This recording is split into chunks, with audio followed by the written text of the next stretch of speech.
Hello students, in today's video we are going to discuss about the last concept of this module, that is management of technology.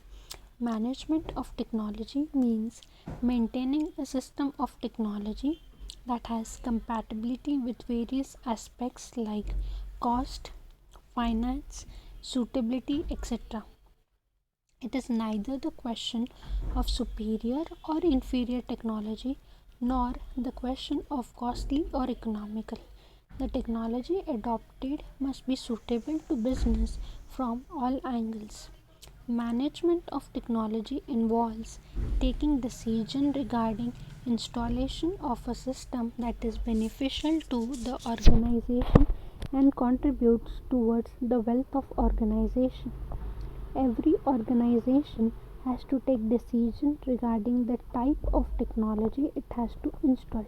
A decision making process in selection of appropriate technology or management of technology has the following elements. First one is financial evaluation of technology. The adoption of technology requires its financial evaluation, that is, its cost and benefit analysis.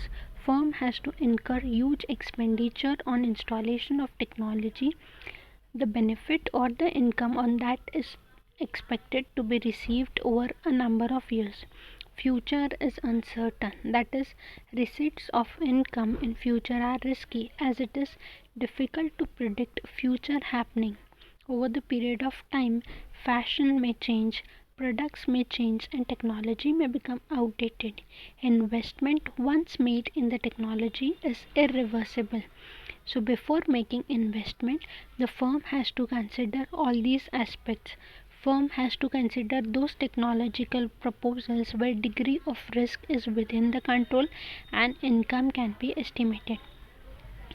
Okay, so using proper techniques of financial evaluation, the technological project has to be properly evaluated, taking into consideration its cost and benefits, and then the decision whether to install this technology or no has to be taken. Then the second step is to select appropriate technology. Technology to be selected must be appropriate to the business and its environment. That is, it must match the product specification. That is, whatever products the company is manufacturing so far, the technology should be suitable for the same. Next, firm must have adequate knowledge of its installation and maintenance. If not, the firm must have tie-up with the manufacturers or agencies who can help in installation, maintenance and repairs. So once the technology is introduced, that means you cannot sit quiet. You have to also think about the maintenance, repairs and installation of technology. For example, if you're importing the technology from other countries and if you don't know how to operate the machine, how to maintain or repair the machine, then it will be very difficult for you. So initially, only while you are adopting the new technology, a contract regarding installation, maintenance and repairs is to be made with the manufacturers or the agencies who can help the businessman to do so. And lastly, the workers must be adequately trained to handle the technology. Workers can be deputed on training to learn its operation, maintenance and repairs. Now technology cannot be used as it comes. Little training is to be given to the workers to work on machine, to understand what are the do's and don'ts with the machine. So third important thing is you need to have training session for your workers to help them understand how the machine can be used in an efficient manner without any confusion or complications with the technology. Then the next step is to fulfill the legal formalities. The technology must satisfy legal norms and restrictions of government.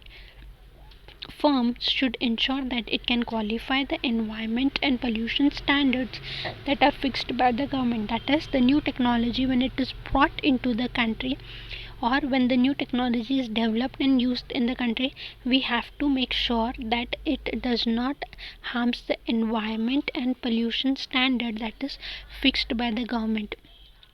Okay, that is very important. Next is, if the technology is going to be imported, then it should get import clearance. It must satisfy XCM policies, norms and regulations of RBI. The government has set up certain rules and regulations or certain bodies who monitor what can be imported and exported of the country.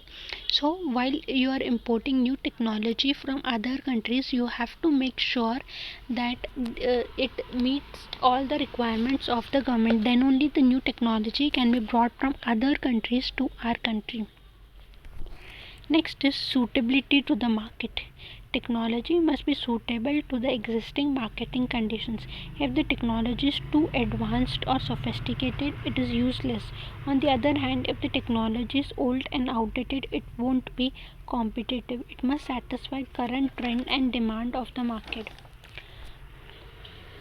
Now, for example, see, if the other countries are using latest technology, or if you take example of very developed countries, the usage of technology and machines over there is just too much, but that does not suit the Indian market, because here people still are backward. There are many people who are living in rural and village areas, who are illiterate, who are unskilled, who don't know how to handle the new technology.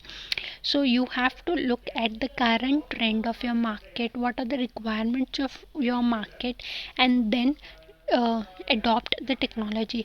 Just because other developed countries are making lot of money out of that technology, that doesn't mean that even you can import the same and start selling those goods and services. You have to understand your market, you have to understand your customers, and accordingly the technology has to be suitable to the market. If you bring too advanced technology in your country, that also will not work out. If you bring outdated technology, the business will run into losses. So you have to select an appropriate technology which is completely suitable to your market. Lastly, future looking. Now, technology must also be compatible with the likely changes in future. The change in preferences, taste, fashion, and technology itself must be considered before deciding to install particular technology. It must not become immediately outdated. Technology must have durability and sustainability to recover the cost that is incurred on its installation. The decision regarding installation of technology is not a repetitive one. This kind of decisions are not taken very frequently by an organization. Once the decision is taken, it is difficult or impossible to alter the decision. Therefore, need arises regarding technology management. Management of technology is ensured by evaluation of the above set factors. So it is very important to discuss all the factors with all the important members of an organization, and then take a decision as to what technology will be implemented in the organization. With this, I finished my explanation for this module, and I also finished your syllabus. Thank you very much.